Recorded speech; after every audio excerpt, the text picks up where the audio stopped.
Forget any polished tales you've heard. Tonight's journey takes us into the heart of an establishment far grimmer than any prison cell, and carrying an aroma more potent than a livestock shed at high noon. This is a place steeped in a sorrow so thick it could flavor the questionable stew simmering perpetually over the fire. We are stepping across the threshold of a medieval brothel, a destination where fanciful notions of romance are swiftly extinguished, and the very concept of sanitation was seemingly never on the guest list to begin with. Prepare to immerse yourself in an atmosphere heavy with the weight of countless unspoken regrets, a gloom that penetrates deeper than the damp chill of the cobblestone streets outside. Make yourself at home, but understand that this is a domain where affection comes at a cost, and basic cleanliness is a forgotten luxury. Before we delve deeper into this world, I encourage you to show your support by liking this exploration and subscribing, especially if you find solace in history that is both unsettling and meticulously researched. This is the kind of historical dive that peels back the layers of romanticism to reveal the raw, often disturbing, truth of the past. We're about to enter a place where romance has long since perished and hygiene failed to even make an appearance. So brace yourself for a uniquely immersive experience into the underbelly of medieval life. Before we proceed, feel free to leave a comment below, letting me know the city you're tuning in from and what hour the clock shows in your part of the world. It's always fascinating to see how far these historical narratives travel and to connect with this global community of late-night history enthusiasts.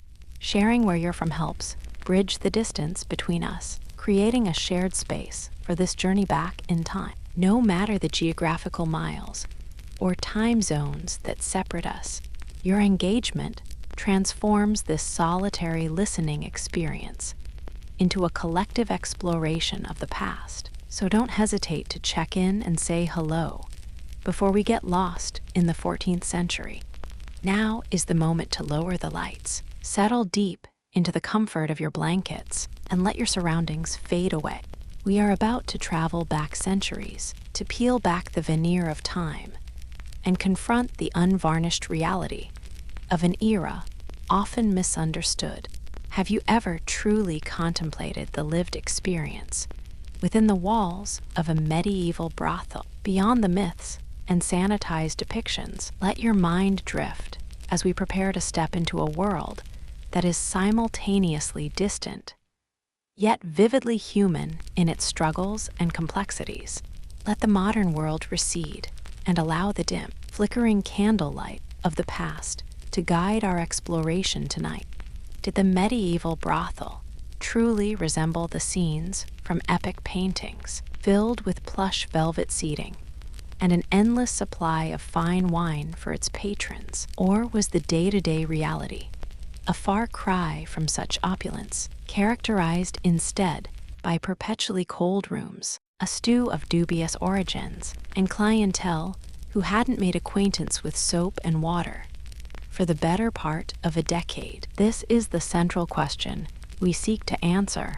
We will investigate whether life inside these establishments was one of decadent pleasure or a constant struggle for survival against the elements, hunger, and the profound lack of basic sanitation that defined much of medieval urban existence. How did the inhabitants of such a place navigate an environment rife with more interpersonal conflict than a modern drama series, governed by regulations stricter than those of a religious order and maintaining cleanliness standards that would make even the most careless college student appear meticulous? The survival of the workers depended on a complex interplay of social maneuvering, strict adherence to the house's code, and a resilience to sanitary conditions that are almost unimaginable to the modern mind. We will examine the unique blend of chaos and order that characterized these institutions, and the fortitude required to endure it day after day in a world with few safety nets.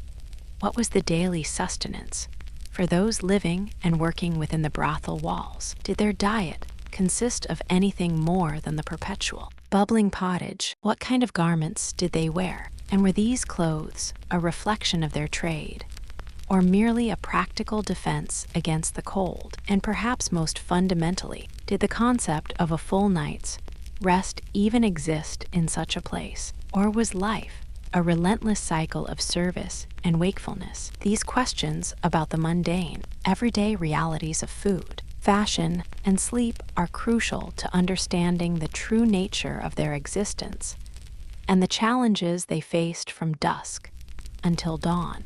Was the existence of a brothel worker essentially an archaic form of round-the-clock customer support, but with the significantly elevated possibility of being apprehended by the authorities at any given moment? The job demanded constant availability and the careful management of clientele, all while navigating a precarious legal status that could shift from tolerance to persecution without warning. Let's venture into this world to uncover the truth behind the transactional nature of their lives and the ever-present danger of arrest that loomed over every interaction, making each night a gamble not just for profit, but for personal freedom as well. Let us begin. By some twist of fate, you have been transported back in time, awakening in the year 1352, right in the heart of a medieval city's district of ill repute. This is not the clean, orderly past of storybooks. This is the 14th century. In all its gritty authenticity, you find yourself in the city's designated zone for carnal commerce, a place where sin is both officially sanctioned and publicly condemned. Your journey into the harsh realities of this era starts now, surrounded by the sights, sounds, and smells of a world operating under a completely different set of rules and expectations. Welcome to the red light district of the Middle Ages. A profound chill seeps into your bones as you struggle with disorientation, your head throbbing from the aftereffects of an ale that likely had a higher concentration of mold than actual hops. You are utterly bewildered, cold to your core, and facing the onset of a night that promises to be so trying. It will fundamentally reframe your appreciation for every uneventful, mundane day you have ever experienced in your own time. This immediate sensory assault, the hangover, the cold, the confusion, serves as your jarring introduction to a world where basic comforts are scarce. And the night ahead is an intimidating unknown. The night that lies before you is poised to be an ordeal of such magnitude that it will leave you with a newfound and profound sense of gratitude for the simple, boring Tuesdays of your own life. This single night's experience will serve as a stark, unforgettable benchmark against which all modern inconveniences will pale in comparison. The challenges, discomforts, and dangers packed into the coming hours are set to provide a visceral lesson in the harshness of medieval urban life, making the predictable safety of your existence seem like an unparalleled luxury. Prepare yourself for an encounter with history that is anything but boring. It is a lesson in survival. You find your footing and proceed down a cramped passage where the air hangs heavy with the ghost of last season's decaying vegetables. Your destination is marked not by a welcoming glow, but by a dimly flickering sign and a wooden door that protests your entry with a groan louder than your own aching joints. This is your portal into the underbelly of the city's nightlife, an entrance that offers no pretense of comfort or hospitality. The very approach to the establishment is an assault on the senses, a clear signal of the squalor and neglect that you are about to step into for the remainder of the night. Once you are inside, the atmosphere is a palpable entity, a dense concoction of wood smoke, low-grade perfume, and the tangible anxiety of individuals, all adopting the same common pseudonym for the sake of anonymity. The air is thick with a nervous energy, a shared understanding among patrons and workers that real identities are best left at the door. This is a space where everyone is playing a role, hiding behind a veil of smoke and feigned confidence. The shared name of Marjorie becomes a symbol of this collective fiction, a simple yet effective tool for maintaining the house's culture of transient, nameless encounters. Consider this your lodging for the evening. Welcome to your temporary sanctuary. As you acclimate, try to pay no mind to the resident rodents. They are, after all, a part of the original charm and came as a package deal with the building itself. This grimly humorous introduction to your new surroundings sets the standard for what you can expect in terms of comfort and cleanliness. The casual acceptance of a rat infestation is your first clear lesson in the vastly different hygiene standards of the 14th century, where such creatures were just another feature of the urban landscape. Even within a place of business, you are weary, chilled to the bone, and your feet have lost all sensation after navigating the numerous murky puddles that dot the city's pathways. The alley you just exited continues to buzz with the distinct soundtrack of medieval nightlife. The sharp clang of a dropped drinking vessel, the far-off sound of a vendor haggling loudly over their produce, and the sickeningly wet impact of waste being unceremoniously emptied from a chamber pot onto the street below. These specific sounds create a vivid, multi-layered portrait of a city that is alive, chaotic, and utterly indifferent to modern concepts of sanitation or noise pollution. If your first impression is that this is merely a standard tavern with a bit of added character, you should swiftly reconsider that notion. This establishment operates on a completely different plane of existence. While it may share some superficial qualities with an inn, such as serving drinks and offering a place to rest, its core purpose and the intensity of its atmosphere set it worlds apart. You are not in a simple inn with a bit of extra atmosphere. You are in a specialized institution whose very essence is defined by a unique and potent blend of commerce, desperation, and fleeting encounters. The medieval brothel is a unique and complex hybrid. It functions simultaneously as a boarding house for its workers, a public tavern for its patrons, and a hazy, dreamlike space where the normal rules of society are suspended. This institution is a far cry from anything your formal education would have ever dared to describe. Existing in the margins of historical text, it embodies a fusion of functions that make it a microcosm of the medieval city's underbelly, a place of logic, libation, and transactions that are entirely unlike the sanitized versions of history, often presented in a classroom setting. The moment you step over the threshold, you are confronted by a formidable wave of competing scents that tell the story of the place. The air is a thick tapestry, woven from the odors of flat beer, the greasy smoke of tallow-based candles, the mustiness of perpetually damp wool garments, and the faint, sweet smell of herbs that someone scattered in a futile attempt to mask a deeper, more mysterious stench. This immediate olfactory assault is your true welcome, a sensory immersion into an environment where layers of human activity have settled and saturated every surface over many years. In this establishment, perfume is not applied with subtlety.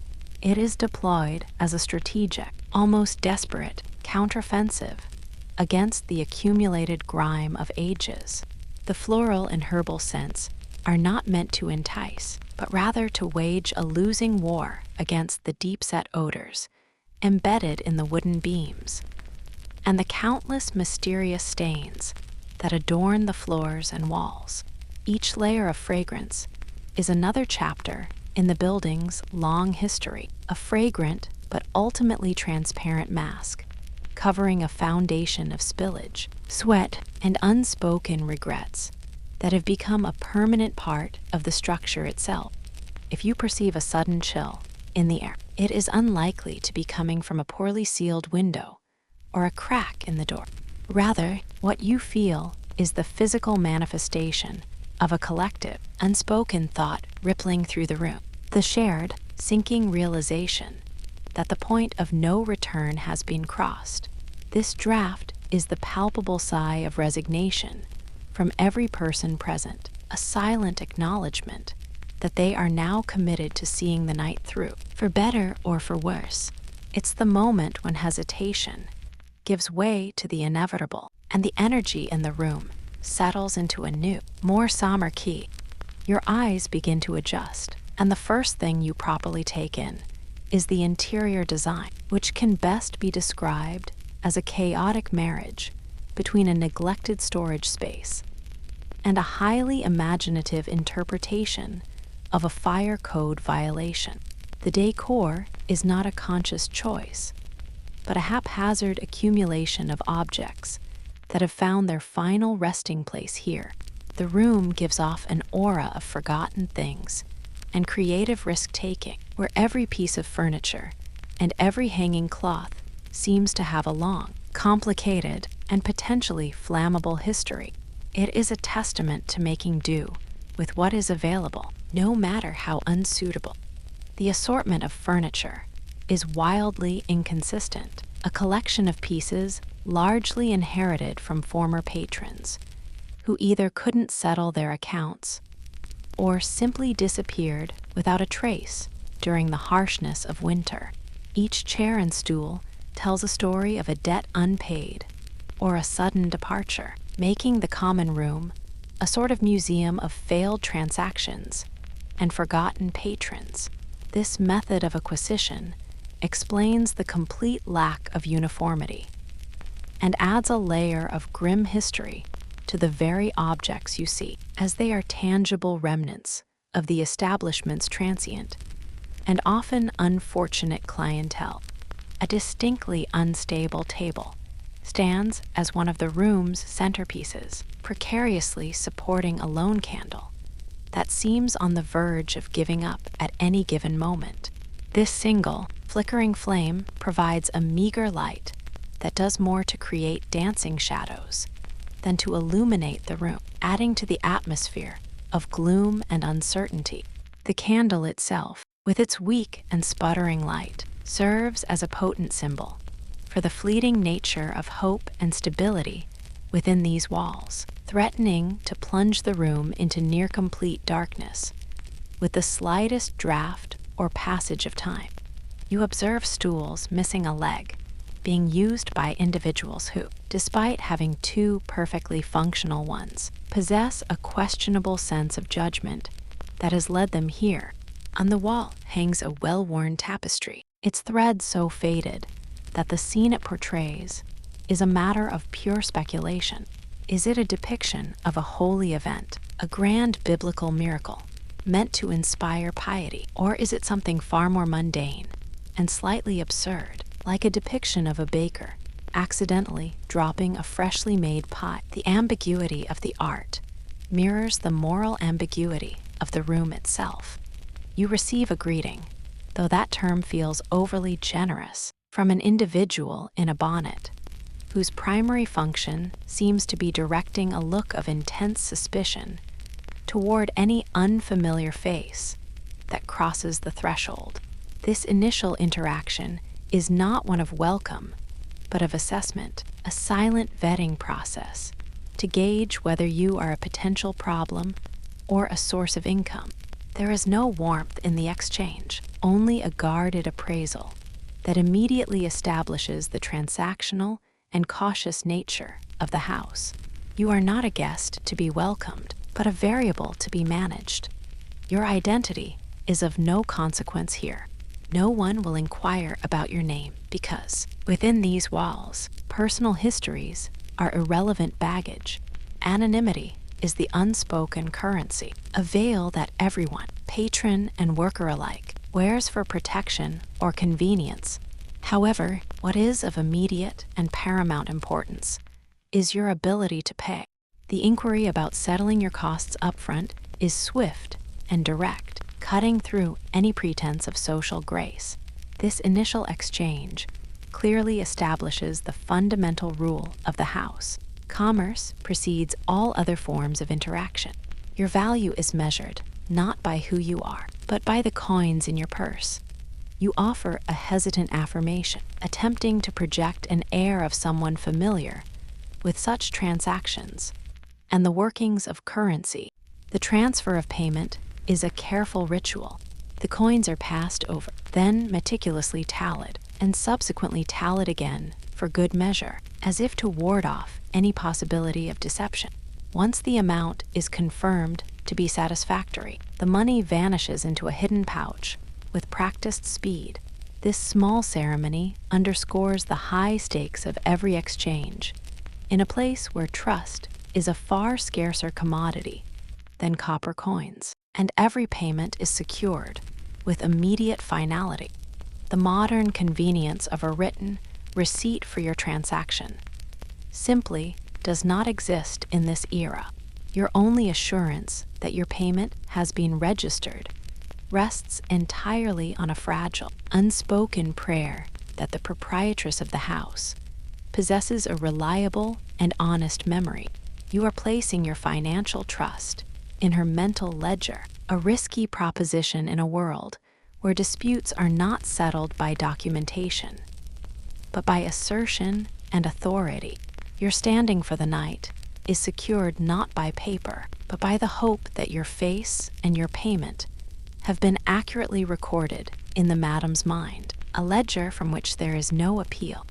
Your gaze drifts across the room, cataloging the other patrons sharing the space. You spot a traveling salesman who has succumbed to the air, his face pressed against the rough-hewn bar top, having forfeited not only his money, but also the very shoes from his feet in the course of his evening. His slumbering form serves as a silent, cautionary tale about the potential outcomes of a night spent here.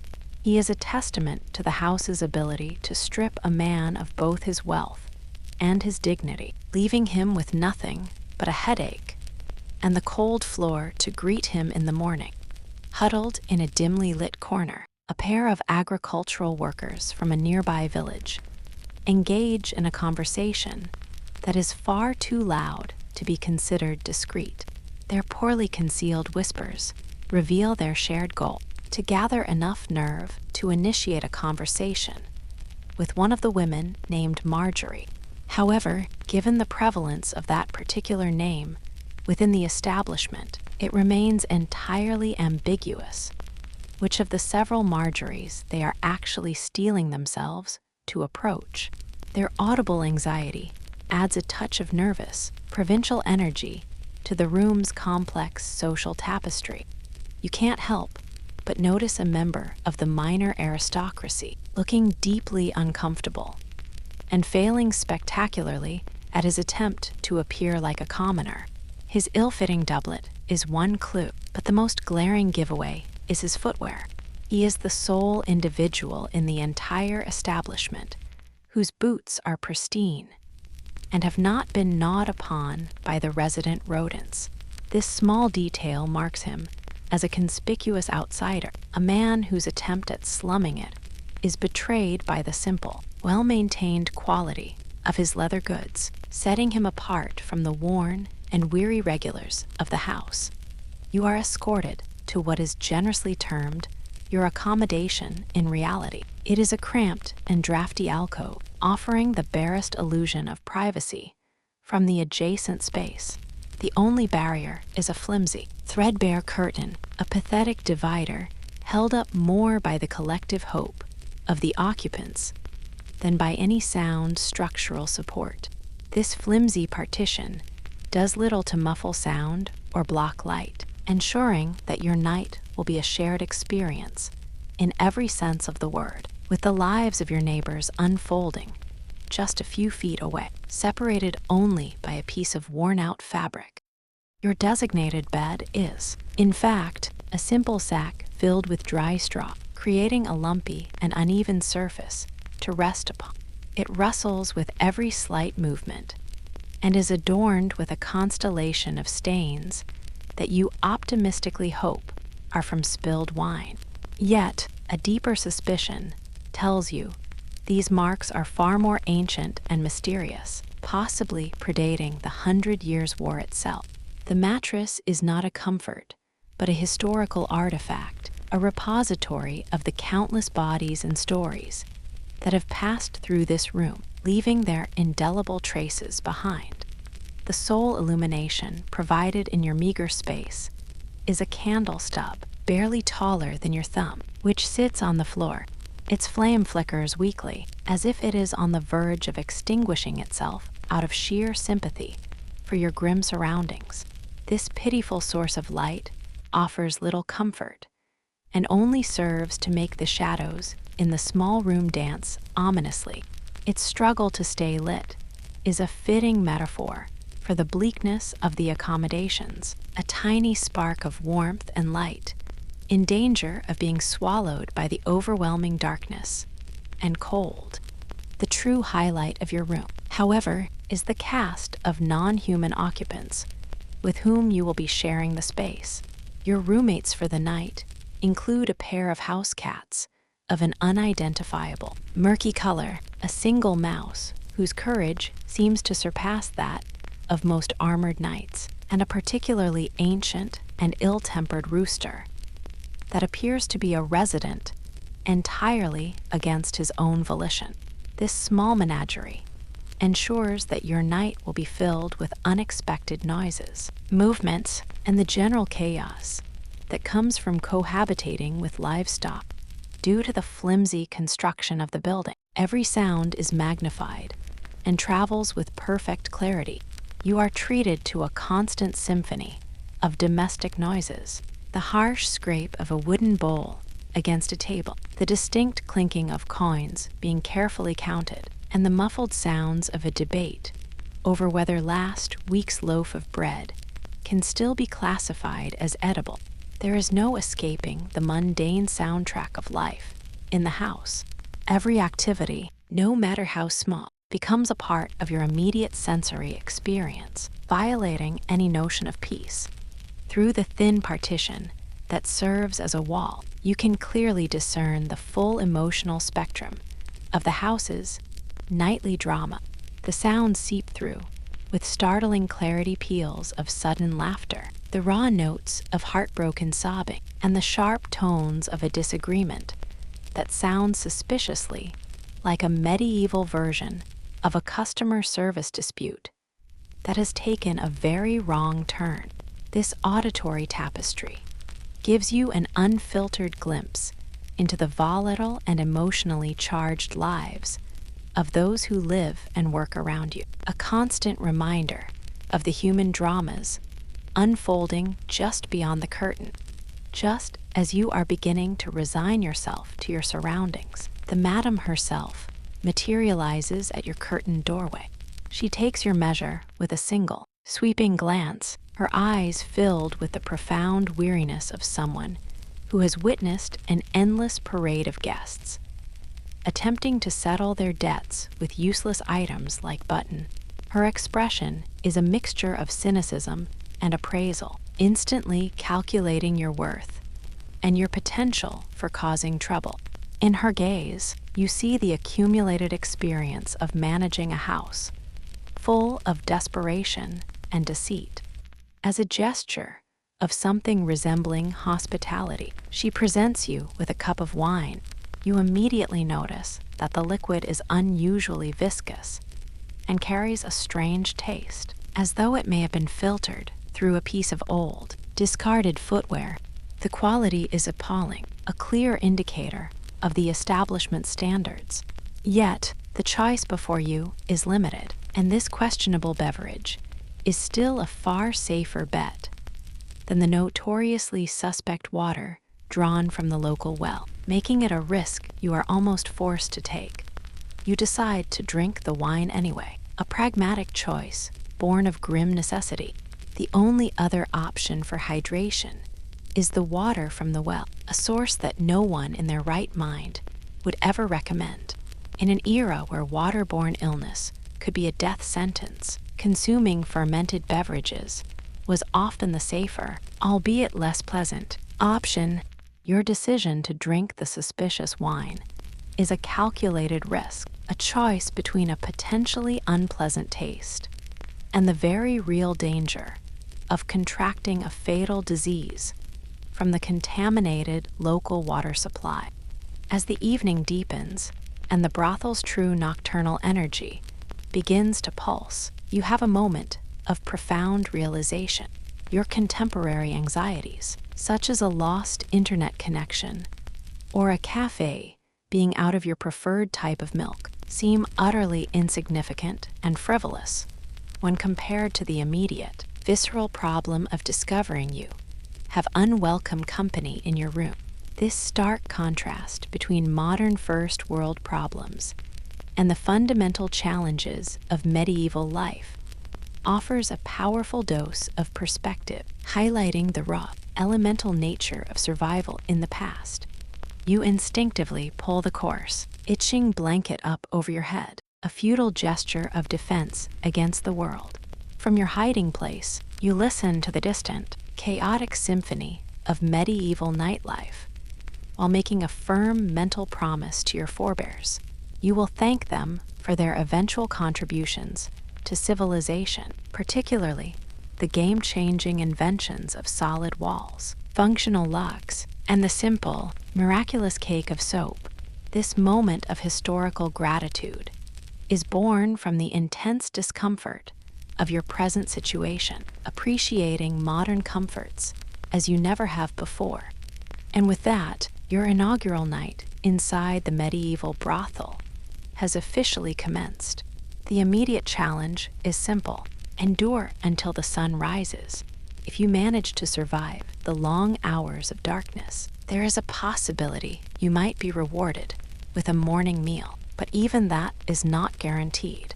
Your sleep, and perhaps your safety, rests in the hands, or rather, the claws of the grumpy rooster, who seems to hold a grudge against the entire world. The night ahead is a test of resilience, with breakfast as the uncertain prize. Disregard any notions you have about kings and nobles. In this specific domain, the brothel's madam reigns as the ultimate sovereign. She is the true power, the unquestioned boss, who orchestrates every aspect of life within these walls.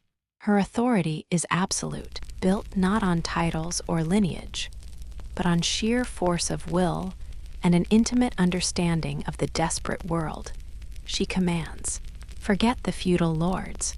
The real ruler you need to worry about tonight is the woman who runs this establishment. For her word is law, and her displeasure has immediate consequences. The madam governs her establishment with a unique set of formidable tools. Her scepter is an iron ladle, always within reach. Her law is delivered with a tongue sharpened by years of cutting arguments, and she possesses an almost supernatural talent for sensing an unpaid bill, even from 3 rooms away. Her authority is not abstract, but tangible, enforced through these practical instruments of power. She combines culinary discipline with financial omniscience, making her a figure who is both feared and respected in a world where survival depends on missing nothing. She can evaluate you completely within moments of your arrival, her experienced eyes quickly discerning your purpose and potential. In a single glance, she will categorize you. Are you here to cause problems? Are you a paying customer? Or, in the worst-case scenario, are you a rival looking to steal her business? This rapid, intuitive assessment is one of her most crucial skills, allowing her to preemptively manage threats and opportunities. Her judgment is swift and decisive, a necessary survival tactic for anyone presiding over such a volatile and unpredictable enterprise. While monarchs may hold sway over entire countries, the madam presides over a realm that is, in many ways, infinitely more terrifying and complex to manage. Her kingdom is not one of loyal subjects and orderly court proceedings, but a chaotic microcosm of human desperation. She must navigate a world of heightened emotions, constant risk, and precarious stability, making her daily challenges of governance arguably more demanding than those faced by any king. The scale may be smaller, but the intensity of the rule is far greater. Her domain is a building teeming with a volatile mix of inhabitants, a workforce of desperate individuals with few other options, a clientele with a wide range of demands and temperaments, and a surprising number of farm animals that contribute nothing to the rent. Managing this diverse and often conflicting population requires a unique and steady hand. She is the sole force maintaining a fragile equilibrium in a house filled with competing needs, simmering tensions, and livestock that operate entirely outside the established social contract. In the local hierarchy of power, her influence is arguably greater than that of the town constable, and her personal magnetism exceeds that of the most charismatic traveling preacher. Furthermore, her capacity for remembering outstanding debts is so formidable that it would put a professional moneylender to shame.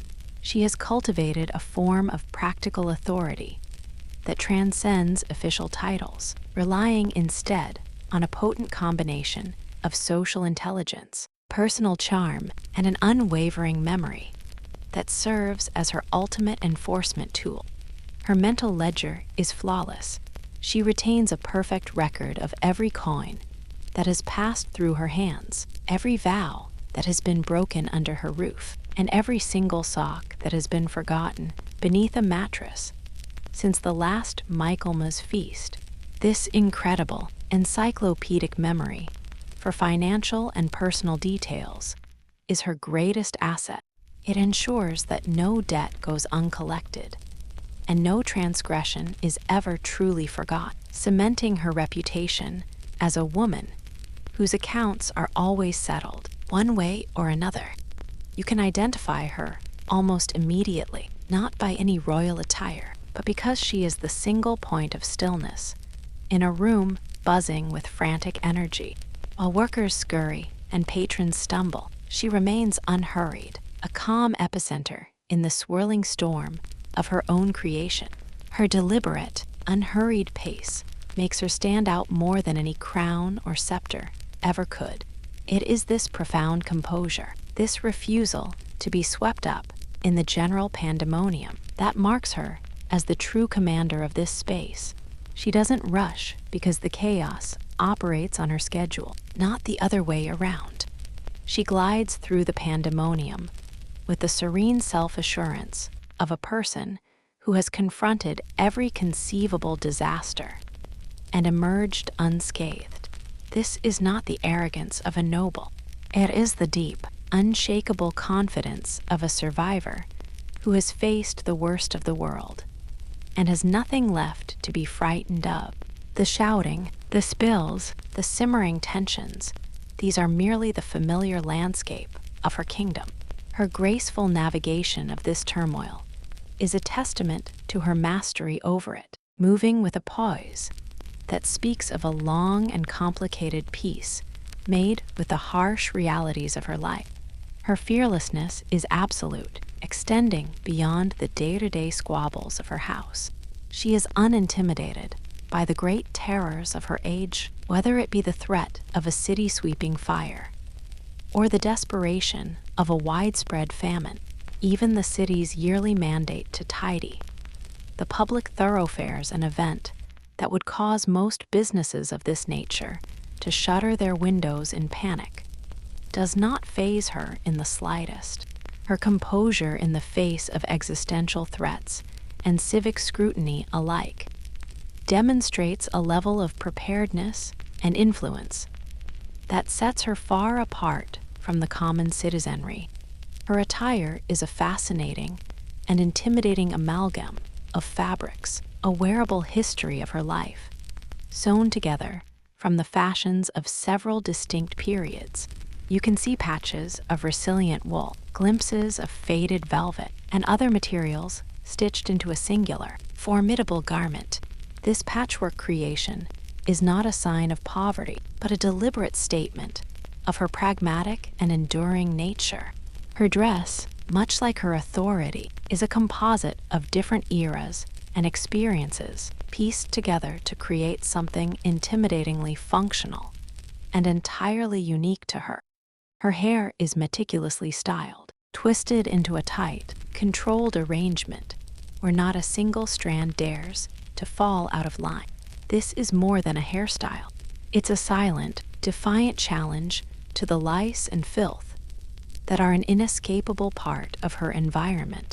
through 3 city streets, ultimately reclaiming her payment.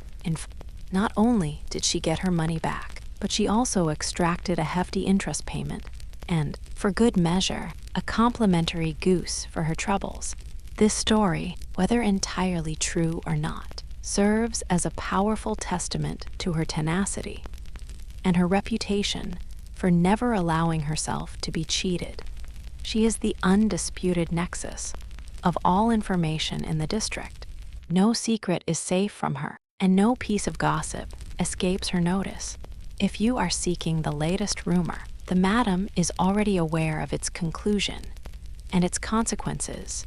She operates as a living, breathing intelligence network. Her knowledge of the private lives and secret dealings of the city's inhabitants, giving her a significant advantage in all her negotiations and interactions.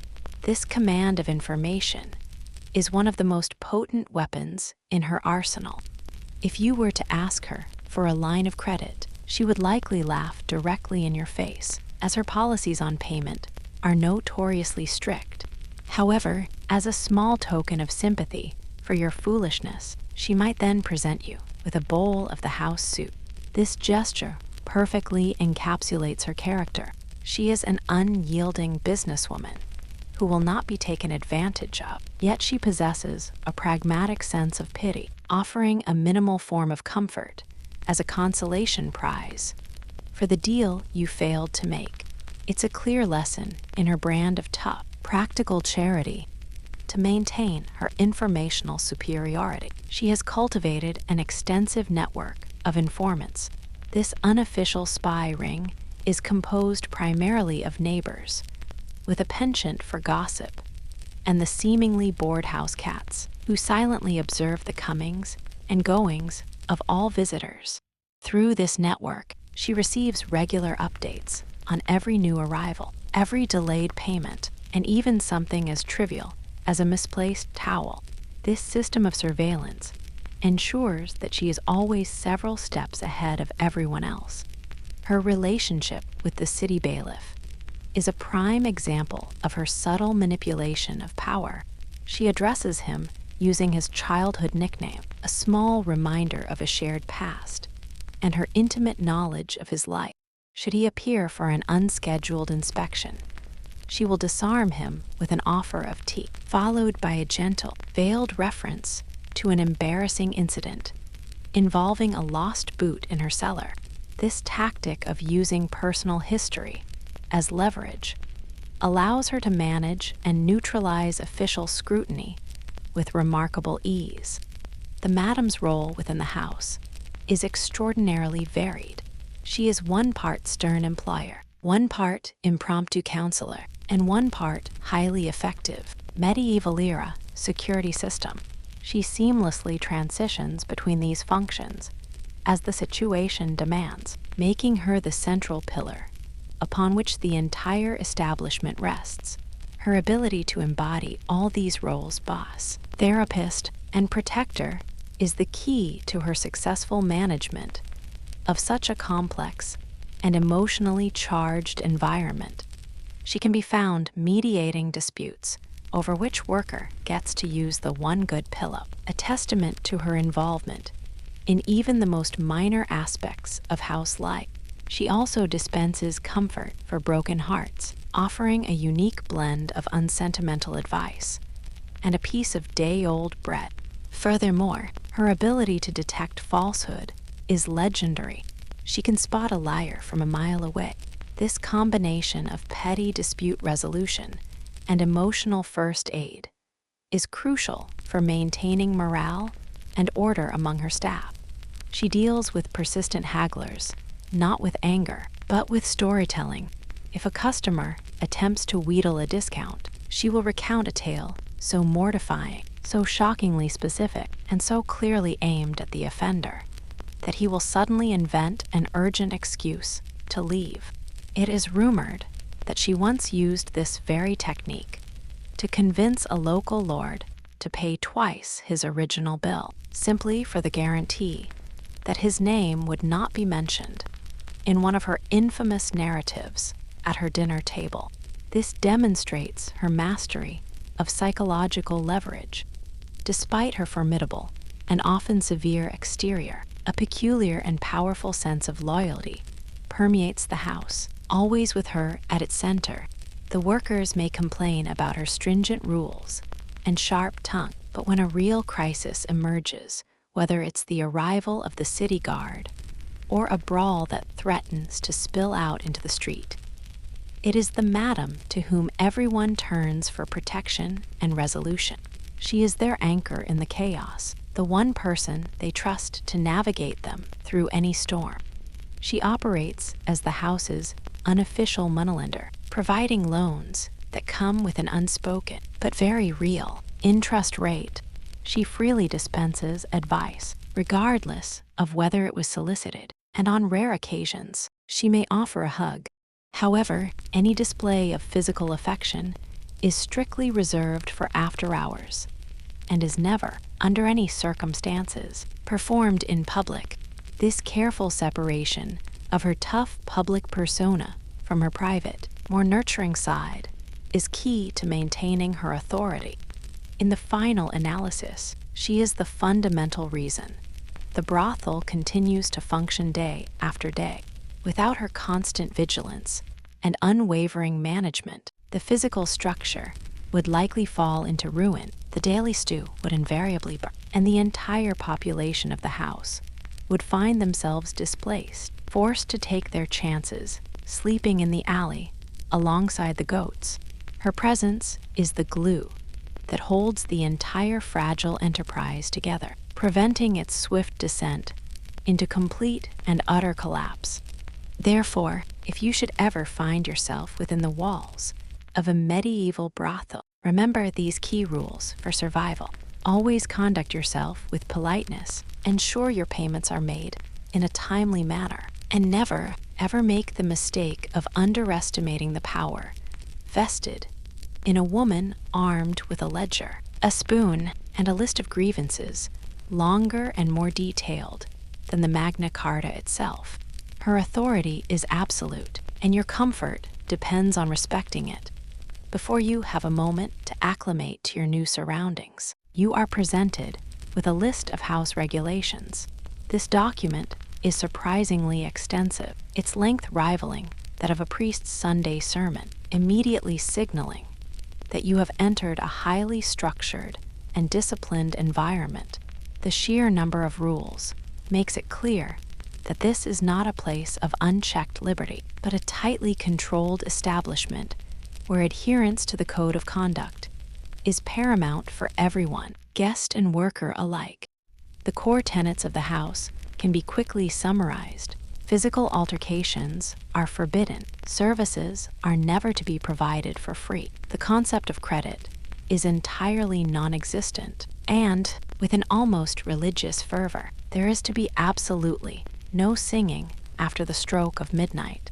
These foundational rules form the bedrock of the brothel's social order, designed to minimize conflict, ensure profitability, and maintain a basic level of peace during the night's darkest hours. You learn quickly that soap is a precious resource, carefully rationed among the house's inhabitants and, more often than not, already partially used by the time you receive your sliver. This detail about the communal, second-hand nature of the soap offers a stark and immediate insight into the economic realities and hygiene standards of the establishment. The fact that such a basic cleaning agent is treated like a valuable commodity underscores the profound scarcity and different standards of cleanliness that defined this world. Getting through a night in a medieval brothel requires more than just physical endurance. It demands a strict adherence to the established code of conduct. Your ability to last here is not measured by your stamina alone, but by your capacity for obedience. These regulations, both written and unspoken, are the very framework that keeps the house from imploding into utter chaos. To survive, you must learn to navigate this complex web of rules, for they are the key to avoiding the madam's wrath and the unpleasant consequences that follow any transgression. Your longevity in this establishment depends entirely on your willingness to comply. Your first encounter with the official rules is a visual one. They are inscribed by hand onto a piece of worn parchment using an ink that is noticeably smudged and uneven. It's clear that this is a living document, as some regulations appear to have been appended recently, their fresh ink a testament to a recent mishap. One can easily imagine that a new rule was hastily added in the immediate aftermath of last night's unfortunate event, which likely involved the now infamous goose. This artifact is a testament to the house's reactive management style, where order is imposed one disaster at a time. Conversely, some of the rules inscribed on the parchment are so archaic that their original purpose has been lost to time, their meaning no longer clear, even to the proprietress herself. A prime example is the explicit prohibition against juggling torches in the main room.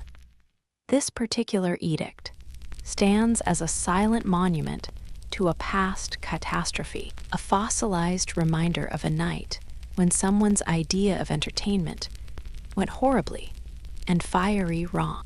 The specifics are forgotten, but the lesson, it seems, was permanent.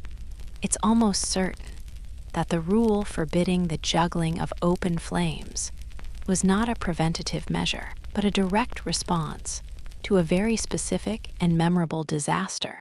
One can easily picture a scenario where a guest, perhaps fueled by too much ale, decided to showcase their pyrotechnic talents, resulting in a near catastrophe that prompted the immediate creation of this very sensible regulation. The rule exists as a scar, a permanent reminder that every prohibition in this house was learned the hard way. The primary rule of the house is the absolute ban on fighting within its walls. This establishment is not to be mistaken for a lawless alehouse or a designated pit for medieval brawling. It is a place of business, and violent altercations are decidedly bad for the bottom line. The madam has no intention of allowing her property to be damaged or her other paying customers to be disturbed by petty squabbles. The prohibition is not about morality, but about maintaining a profitable and relatively orderly environment. If you feel an overwhelming need to engage in a duel, you are kindly instructed to take your dispute outside, preferably to a location far from the watchful eyes of the town guard. The reasoning is purely practical. Replacing and repairing broken furniture is an expense the madam has no desire to incur. Her schedule is already overflowing with the demands of running the house, and adding furniture repair to her list of duties is simply not an option. All conflicts must be resolved away from her property and her balance sheet. The cost of replacing shattered chairs and tables is a primary motivator for the strict enforcement of peace within the house. From the madam's perspective, every splintered stool is a direct cut into her profits, and she is not in the business of subsidizing the violent whims of her clientele. Her already demanding schedule leaves no room for carpentry, making the no fighting rule less about maintaining social harmony and more about protecting her assets and her time. This is a business, and property damage is an unacceptable expense. According to the house's unwritten code of conduct, any emotional injuries or bruised egos are to be managed with quiet discretion. The appropriate venues for such delicate matters are either behind the outhouse, far from public view, or through the silent, mutual volley of intensely passive-aggressive stares across the common room. Open displays of emotional conflict are disruptive, and like physical altercations, they are to be handled in a way that does not interfere with the general atmosphere of the establishment. The next major rule is an absolute ban on free samples, While the brothel might represent the medieval world's most rudimentary form of customer service, it firmly distinguishes itself from a charitable institution.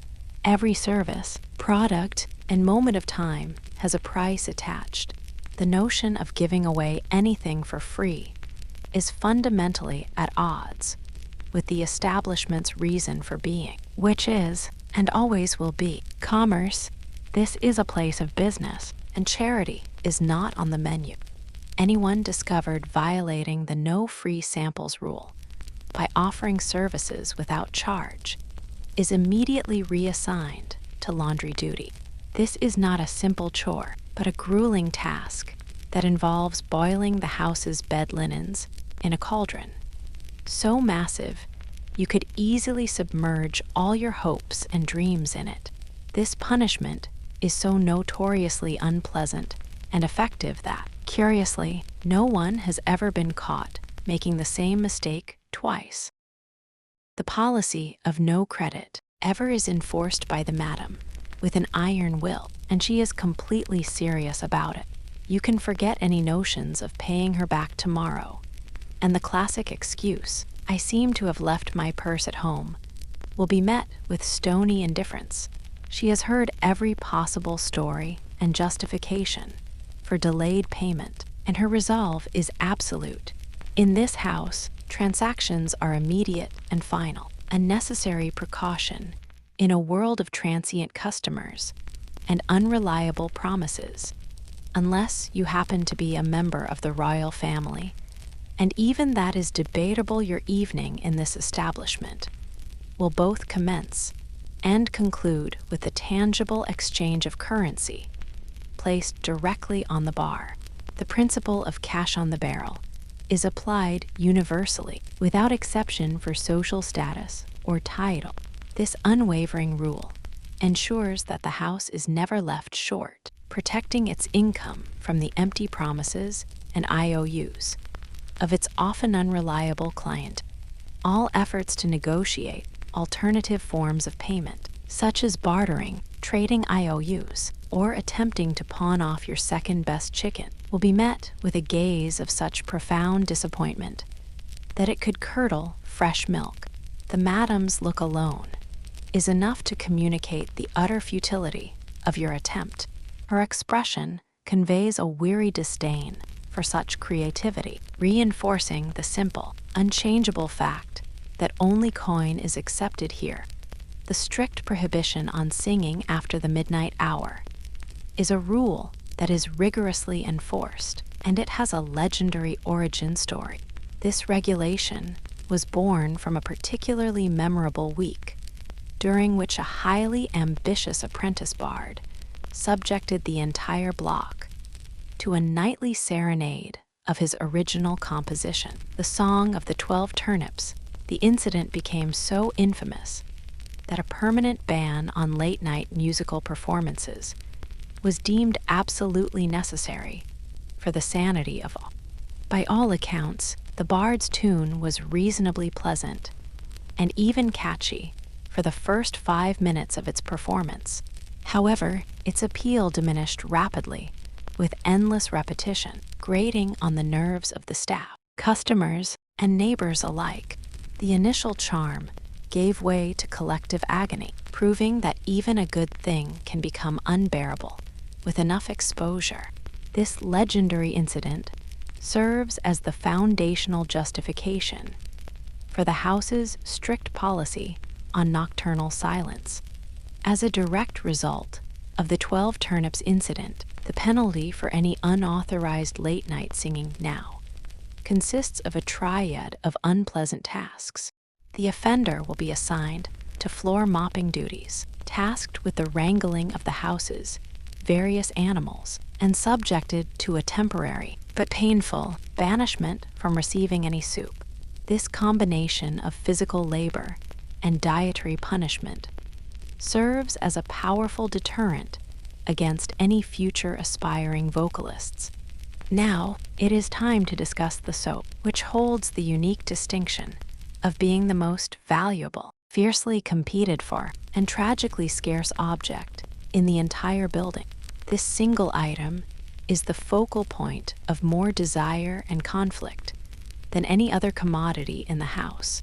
Its rarity transforms it from a simple cleaning agent into a symbol of luxury and status, a prize to be guarded with the utmost seriousness by all who are granted access to it. The rule regarding the soap is elegantly simple. Thou shalt not steal the soap. This commandment is rooted in both practical and philosophical ground. The soap itself is, at best, a diminished nub of mysterious provenance, having been passed down from one guest to another. It has absorbed at least 5 different distinct scents over time, none of which could be described as pleasant, making it a relic of the house's communal and questionable hygiene. Attempting to steal the soap would be an exercise in futility, as the entire household would immediately identify the culprit. The thief would become conspicuous by being the only person who smelled vaguely of weak old lye, a scent that would stand in stark contrast to the prevailing aroma of unwashed humanity and goat. In this environment, suddenly smelling clean is not a sign of good hygiene, but an immediate admission of guilt. The use of the precious house soap is a ritual that is strictly monitored and controlled. The workers are permitted a ceremonial washing of their hands before the evening meal, and are granted the luxury of an actual bath only on alternate saints' days, making it a rare, scheduled event. This strict rationing underscores the soap's value and the house's meager resources, where even basic cleanliness is a privilege doled out on special occasions. For the clientele, access to the house soap is considered a special privilege, not an inherent right of a paying customer. If you are a guest and are caught trying to sneak an extra, unauthorized scrub, you should prepare yourself for the full force of the madam's wrath. This will be followed by a long and detailed lecture on the importance of community hygiene and the proper, sparing use of shared resources. When you consider that the typical person in the medieval period might have bathed as infrequently as once a month, the simple fact that this house possesses soap at all borders on opulence, its presence, however meager the sliver, elevates the establishment above the standard level of squalor. The house soap is a symbol of a higher, albeit still very low, standard of living, a luxury that distinguishes it from the general filth of the world outside. Another popular and strictly enforced rule is the prohibition of livestock in the upper floors of the house. This regulation was hastily added to the books, following a particularly chaotic incident that involved a chicken, a pair of goats, and a misplaced bucket of ale.